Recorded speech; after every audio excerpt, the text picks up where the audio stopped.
Donc tu vois, la France, je vais pas te faire un dessin. Beaucoup de gens le sentent et le ressentent. Enfin, on voit bien en France, il y a vraiment un vrai problème. Il y a un vrai mal-être. Sinon, il n'y aurait pas tout ce merdier qui est en France. Alors moi, quand j'ai quitté la France, il y a quelques années déjà, ce qui a commencé à m'alerter, tu vois, c'est quand j'ai vu des jeunes et faibles de 18 ans en train de se maquiller, de se mettre des perruques, tu vois, et de faire des vidéos make-up sur YouTube, tu vois. Je dis là, Julien, il va falloir se tirer parce que là, ça sent la merguez. J'ai dit bientôt, le truc, c'est on va nous faire des vidéos sur, voilà, j'ai changé de sexe, mon père c'est ma mère, mais ma mère c'est ma cousine, et ma soeur, en fait, je sors avec elle parce que j'ai couché avec mon chien. Tu vois, je me suis dit, putain, ça sent pas bon. Il va falloir vite se tirer, mon vieux. Et donc, moi, tu vois, un mois plus tard, malgré que ça faisait un moment que ça traînait dans ma tête, etc. En fait, parce que le cycle de s'expatrier, c'est une décision, mais qui se prépare bien en amont. En fait, ça fait, moi, ça faisait des années, des mois ça faisait des mois que je préparais ça, on va dire plutôt. Et je te conseille de faire pareil. Voilà, ne pars pas sur un coup de tête, voilà, machin et tout. Mais effectivement, moi, je suis parti parce que ça faisait un moment, mais ça a été la. Alors, bien évidemment, je dis ça avec du second degré, mais ça fait partie des choses qui ont fait que j'ai voulu me tirer, quoi. Non, parce que je voyais le truc venir, en fait, c'est ça, c'est que, je sais, il y en a qui vont me dire, oui, mais ça fait pas de mal, c'est bien, c'est progressiste. Bon, très bien, mon vieux, si tu veux, mais bon, moi, c'est juste que moi, j'anticipe, tu vois. Dans ma tête, je me dis, ça sent la merguez, tu vois, là, il va se passer un truc, c'est tendu, tu vois. J'ai pas envie de vivre dans un monde, tu vois, où c'est tout le temps... tu vois, on est dans le progressisme exacerbé. J'ai rien contre le progrès, bien évidemment. D'ailleurs, si je te filme cette vidéo, si je peux faire ce que je fais aujourd'hui, etc., c'est aussi parce que j'aime le progrès, etc. Mais pour moi, il y a, tu vois, dans les extrêmes, en fait, ça part en sucette, quoi. Et bon, il n'y avait pas que ça. Voilà, il y a le fait que j'avais mon entreprise, que je me faisais détrousser, le fait aussi que j'avais des salariés, moi, en France et tout ça. Hein. J'avais une vie vraiment, un entrepreneur classique et tout ça. Et donc, effectivement. J'avais un poids là-dessus, et puis j'avais surtout, franchement, dans la rue, j'en pouvais plus de l'ambiance, ce gauchisme ambiant là. Dès que tu disais un truc, ça y est, tu avais l'impression d'être je sais pas quoi, d'être catalogué comme un nazi ou je sais pas quoi, alors que ça n'a rien à voir. Je suis d'origine, mes parents, enfin moi je suis d'origine franco-sicilienne, donc les Siciliens d'ailleurs ont un mode de vie, pour ceux qui connaissent. Les Siciliens qui regarderont cette chaîne ont un mode de vie d'ailleurs plus orienté maghrébin qu'autre chose. Tu vois, tu vas en Sicile, tu as 3 chèvres, 2 moutons et ta baraque elle vaut 5 €, tu vois, c'est de la caillasse en terre cuite, tu vois. Enfin, je veux dire, à un moment, il faut, bon, à part Palerme et tout ça, mais dans le village d'où venait ma mère, effectivement, c'est ça. Donc je veux dire, à un moment, il faut arrêter de, voilà, tout le temps, c'est noir ou c'est blanc, quoi. Non, il y a un moment, tu as envie, tu peux avoir aussi un juste milieu. Je sais pas, moi, en fait, c'est le fait que je me sentais pas bien, c'est tout. Si tu te sens pas bien, bah tu te casses, quoi. Voilà, c'est tout. Et donc, c'est ce que j'ai fait. Donc, je me suis tiré. C'est là où je me suis dit, il va falloir se tirer, tu vois. Et donc, je l'ai fait. Et donc, effectivement, pour moi, le meilleur moyen de pas être aigri, de pas garder tout ça en soi, c'était de partir parce que j'y croyais plus, tu vois. Je voulais pas. Je veux pas non plus aller contre les gens. S'il y a des gens qui sont bien en France, tant mieux.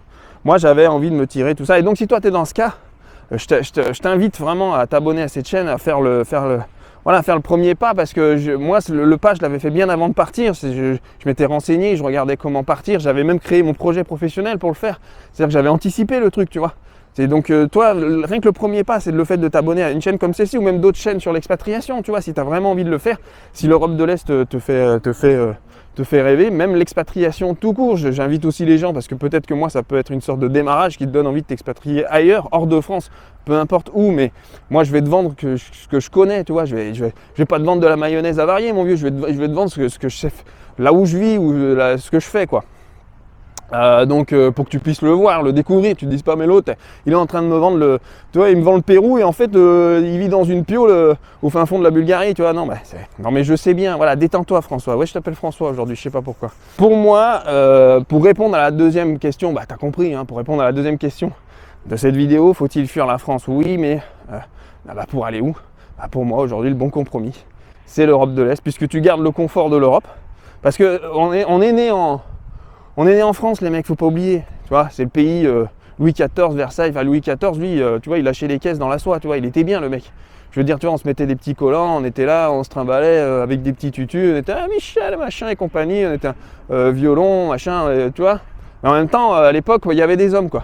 Tu vois, à l'époque, quand il fallait aller se castagner, il y avait du monde, tu vois. Aujourd'hui, tu vois, les mecs, tu les vois, ils sont en jeans slim, ils font 3,5 kg.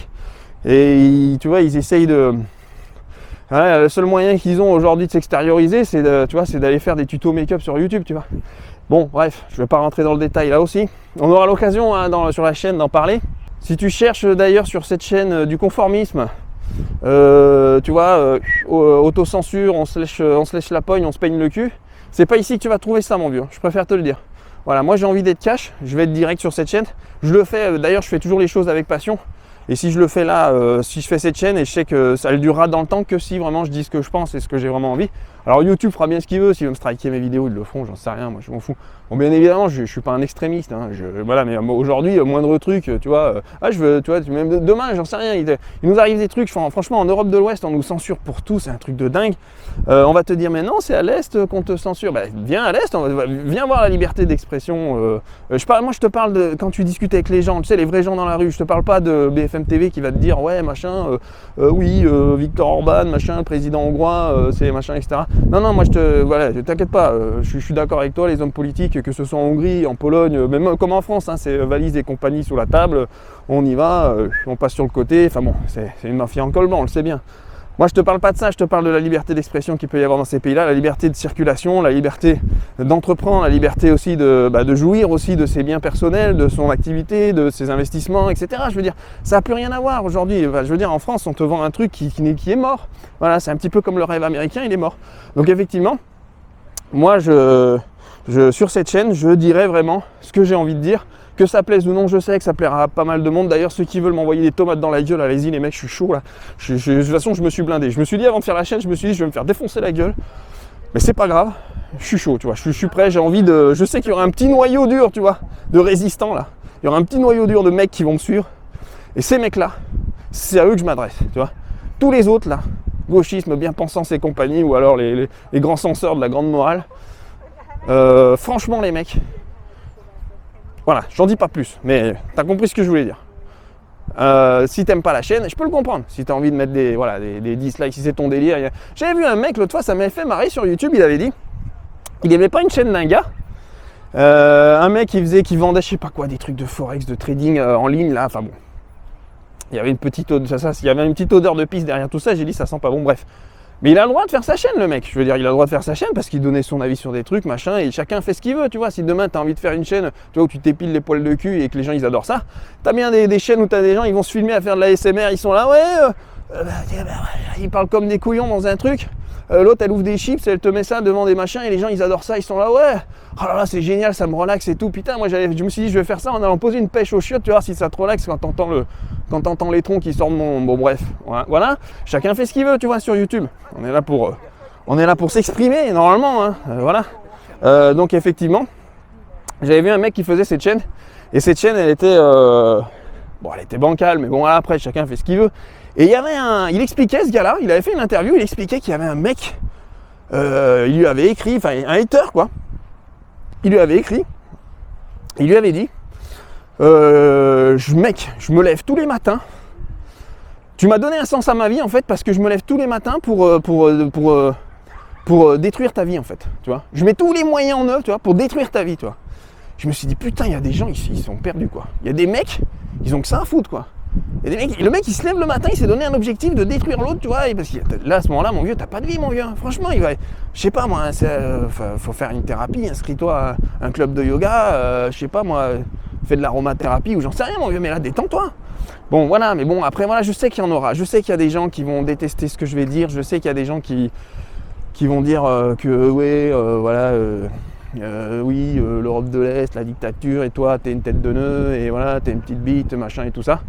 Les gars, voilà, allez-y, je vais me... de toute façon, c'est le jeu, c'est comme ça, je l'accepte et je ferai pas de... Je suis conscient que c'est le jeu. Ceci dit, voilà, pour les autres, pour ceux vraiment qui en ont marre aussi, qui à un moment auront un déclic, qui auront vraiment envie, qui diront, voilà, c'est le bout du bout là, on va fermer le rideau, on ferme boutique en France, on plie les Gaules mon vieux, voilà, tu choisis l'expression que tu veux. Bon, en gros, tu te tires. Voilà, moi je t'invite à t'abonner à cette chaîne. Vraiment à faire, c'est un premier déclic, c'est de te projeter. Je vais faire le maximum pour te projeter aussi, te donner un maximum de matière pour que toi tu puisses te projeter aussi dans l'expatriation à l'Est. Cette chaîne, elle est faite pour ça. Je vais essayer de faire un max de vidéos, de faire ce qu'il faut. Voilà, et puis bien évidemment, n'hésite pas à laisser des commentaires en bas de cette chaîne. Voilà, à me donner ton ressenti, si toi aussi t'en as marre, si toi aussi tu veux fuir la France, si t'en as ras-le-bol de toute cette ambiance pesante. Je t'assure qu'une fois que tu te tires, mon vieux, tu te sens bien. Je te jure, moi, rien que dans l'avion, je monte. Dans l'avion, déjà, moi, tu vois, pour te dire, j'ai la chiasse, tu vois. Enfin, j'ai la chiasse, on s'entend, au sens figuré du terme. Je n'étais pas en train de me déféquer dessus dans l'avion, tu vois. Mais, tu vois, ça me faisait. J'aime pas trop l'avion, tu vois. Tu vois, quand tu montes en l'air et tout, là, t'as remonté et tout. Il y en a, ils ont le mal de l'air un peu, tu vois.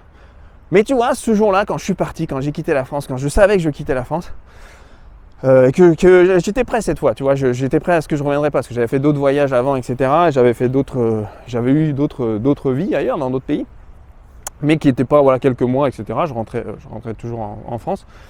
Et donc, effectivement, quand je suis monté dans l'avion, etc., je savais que je ne reviendrais pas cette fois. En tout cas, j'étais déterminé.